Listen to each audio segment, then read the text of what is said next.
யும்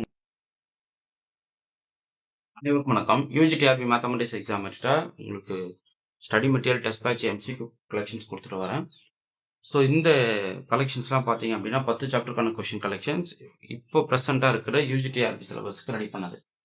so miss பண்ணாமல் அந்த question collections plus test serious join பண்ணிடுங்க. 10 சாப்டருக்கான கொஷின் கலெக்ஷன்ஸ் வந்து உங்களுக்கு நீட்டாக ப்ரிப்பேர் பண்ணி 8000 ப்ராப்ளம்ஸும் கம்ப்ளீட் பண்ணி கொடுத்துருக்கேன்.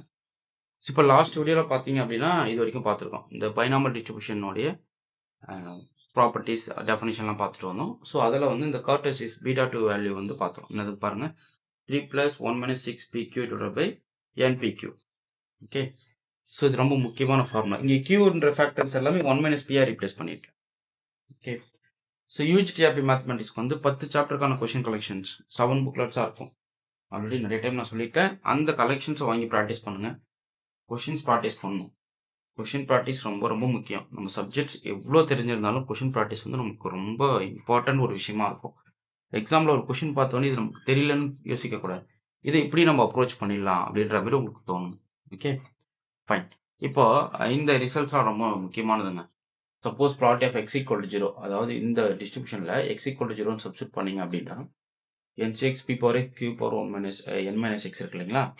ஜஸ்ட் எக்ஸோட ஃபேக்டர் இந்த இடத்துல 1 - p⁴n வந்துடும். p⁴x 0 ஆகிடும். nc 0 வந்து 1 வந்துடும். ஸோ இதனுடைய ஃபேக்டர் 1 × 1 - p⁴n வரும். ஓகே, ஸோ அதுதான் இங்கே கொடுத்துருக்கு. சப்போஸ் x = n சப்ஸ்டிட் பண்ணி பாருங்க. n சப்ஸ்டிட் பண்ணி nc-யோட வேல்யூ 1, p⁴n n - n 0 ஆகிடும் இந்த ஃபேக்டர். அப்போ p⁴n மட்டும் உங்களுக்கு தெரியும். Okay, plot of x ≥ 1 value வந்து 1 - p⁴n. Property of x less not equal to n வந்து 1. Property of x less than 0க்கு 0. அது மைண்டில் வச்சுக்கணும். அப்புறம் x less not equal to x பார்த்தீங்கன்னா summation r from 0 to x ncr p⁴r 1 - p⁴ n - r. Same அப்படியே இந்த டிஸ்ட்ரிபியூஷனை ஆருக்கு நான் ரீப்ளேஸ் பண்ணியிருக்கேன். Okay, fine. இப்போ அடுத்து பாருங்களேன். இஃப் p = ½ அப்படின்னா distribution is symmetry. p less than ½ distribution is positive skewed. Positively skewed அப்படி எப்போ நடக்கும் அப்படின்னா p-யோட வேல்யூ வந்து லெஸ் than ½ இருக்கணும். சப்போஸ் p வந்து greater than ½ வந்தால் டிஸ்ட்ரிபியூஷன் இஸ் நெகட்டிவ்லி ஸ்கியூடு. ஒரு சிலர் ஒன்று அப்புறம் பாசிட்டிவ் அபோவ் ஃப்ரம் ஆஃப் தானே, அப்போ நெகட்டிவ்லி ஸ்கியூடு வராது, பாசிட்டிவ்லி ஸ்கியூடு வரும் அப்படின்னு நிறைய தப்பாக போட்டுருவீங்க. அதுதான் தப்பு. லெஸ் than ½ வந்தால் பாசிட்டிவ், greater than ½ வந்தால் நெகட்டிவ். அது மட்டும் மைண்டில் வச்சுக்கோங்க. ஓகே, அதே போல் இது உங்களுக்கு தெரியும் NCR formula n factorial by x factorial into n minus x factorial. Probability of any random variable x lies between 0 to 1. Sum of total probability வந்து 1. Suppose for large n binomial distribution becomes normal distribution. For large n binomial distribution becomes normal distribution. எப்போ np வந்து greater than 5 இருக்கும் போதும் np இது வந்து np இது nq value greater than or equal to 5. So இந்த 1 minus p factor எல்லாமே qங்க, அவ்வளோதான்.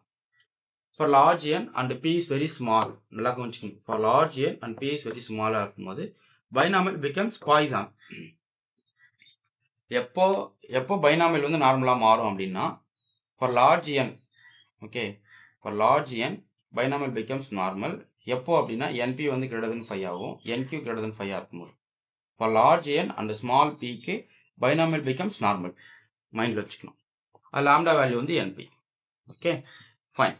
இப்போ இந்த இது பாருங்களேன், ரொம்ப முக்கியமான MCQ. Suppose x follows binomial distribution, இது n இது p. ப்ராபர்ட்டி ஆஃப் x = 0 என்னன்னு கேட்குறாங்க.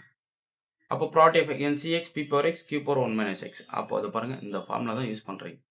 ncx p⁴x 1 - p⁴ n - x substitute பண்ணுங்க. ஸோ இப்போ வந்து p-யோட வேல்யூ வந்து 0.4. அப்போ 1 - p-யோட வேல்யூ என்ன? 1 - 0.4, அப்போ 0.6. அதுதான் இங்கே போட்டுருக்கு. x-ஓட வேல்யூ வந்து 0, n-ஓட வேல்யூ வந்து 5. அப்போ nc 0, p⁴ 0, 1 - p⁴ n - 0. So இதெல்லாம் அப்படியே இதனோட வேல்யூ 1, 5c 0 வந்து 1, எனிதிங் பவர் 0 வந்து நான் 0 பவர் 0 பார்த்தா 1. அப்புறம் இந்த ஃபேக்டர்ஸ் வந்து உங்களுக்கு 0.0777 போகும். அப்போ எந்த ஆப்ஷன்? Option A correct. அடுத்து இங்கே பாருங்க, என்னோட வேல்யூ வந்து 10, ஸோ p-யோட வேல்யூ வந்து 0.5. ஓகே, எக்ஸ்பெக்டேஷன் ஆஃப் எக்ஸ் np தானே எக்ஸ்பெக்டேஷன், மீனோட வேல்யூ என்னது np.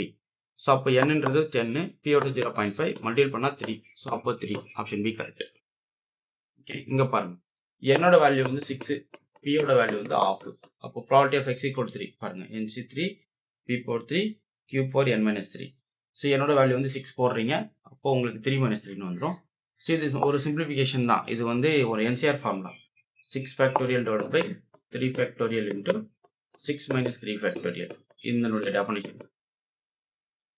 ஓகே, மற்றெல்லாம் 1/2 கியூபு இது வந்து 1/8 1/8 64 வந்து நிற்கும். ஸோ இந்த ஃபேக்டர்ஸ் சிம்பிளை பண்ணிங்கன்னா 20/64. அடுத்து if x follows binomial distribution, என்னோட வேல்யூ வந்து 8, பியோட வேல்யூ வந்து 0.5, வேரியன்ஸ் ஆஃப் எக்ஸ், வேரியன்ஸ்னா என்பிக்யூ. ஸோ 8 0.5. ஸோ பி 0.5னா உங்களுடைய கியூட வேல்யூ வந்து 1 - 3. அதுவுமே உங்களுக்கு என்ன கிடைக்கும்? 1 - 0.5னா அகைன் ஒரு 0.5 கிடைக்கும். ஸோ டோட்டலாக ஆன்சர் வந்து 2. ஓகே, ஸோ இதெல்லாம் ரொம்ப முக்கியமான கொஷின். இது பேசிக்காக நீங்கள் ஒர்க் அவுட் பண்ணி தெரிஞ்சு வச்சுக்கணும். இதை அட்வான்ஸாக எடுத்துக்கிட்டு நீங்கள் நிறைய கொஷின்ஸை சால்வ் பண்ணுற மாதிரி இருக்கும். ஸோ யூஜிடிஆர்பி மேத்தமெட்டிக்ஸ்க்கு வந்து எம்சிக்யூ கலெக்ஷன்ஸ்லாம் வாங்கி படிச்சிங்க அப்படின்னா இது எல்லா கான்செப்டும் கிளியர் ஆகிடும்.